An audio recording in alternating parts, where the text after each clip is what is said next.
తెలుగుదేశం నుంచి ఒక నాయకుడు వెళ్ళిపోతున్నాడు అంటే వెంటనే పరుగులు పెట్టుకుంటూ కార్యకర్త కొంతమంది నాయకులు వెళ్తారు, వాళ్ళతో మాట్లాడతారు. అదే జగన్మోహన్ రెడ్డి వెళ్తున్నారు అన్న పట్టించుకోరు. అందుకనే ఒక బాలినేనైనా, ఒక రోసయ్య అయినా, లేకపోతే ఒక సామినేని ఉదయభాన్ అన్న, వీళ్ళందరూ వెళ్ళిపోయినా ఎవరు పట్టించుకోలేదు, సాగిపోతూ వచ్చింది.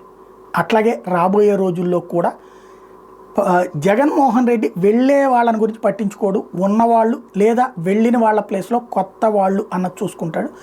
నా పార్టీ నేను సస్టైనబుల్గా చూసుకుంటాను కాబట్టి ప్రాబ్లం ఏం లేదు. రాబోయే రోజుల్లో వైసీపీ వాళ్ళు వస్తే పవన్ కళ్యాణ్ దగ్గరికన్నా వెళ్తారు, బీజేపీ దగ్గరికన్నా వెళ్తారు. జగన్ వాళ్ళని కాపాడుకోలేడు. గ్రౌండ్ లెవెల్లో నాయకులు లేకపోతే గతంలో తెలుగుదేశం నాయకులు అట్లాగా వెళ్ళిపోవడం వలన దెబ్బతింది. కాబట్టి ఆ జగన్లో ఉన్నటువంటి బలహీనత లేదంటే జగన్లో ఉన్నటువంటి ఇగో అంటే తనని వ్యతిరేకించే వాళ్ళని జగన్ అంగీకరించడు. కాబట్టి అదే తన బలమని భావిస్తున్నారు. అట్లాగే జగన్ ఒంటరిగా పోటీ చేయడానికి ఇంట్రెస్ట్ చూపెడతాడు. ఇక్కడ ఎంత సింపుల్ టాక్టిక్స్ అంటే చూడండి, అమిత్ షా వచ్చాడు. అమిత్ షాకి అనుకూలంగా ఒక పక్కన ఆయనతో సభ, ఆ సభలో చంద్రబాబు గారు పొగట్టడం, అమిత్ షా ఆయన పొగట్టడం, ఇదంతా నడిచింది. At the same time Amit షాకి వ్యతిరేకంగా జరిగే కార్యక్రమానికి సిపిఐ నాయకత్వం వహిస్తే సిపిఐకి అవకాశం కల్పించింది, పర్మిషన్ ఇచ్చారు.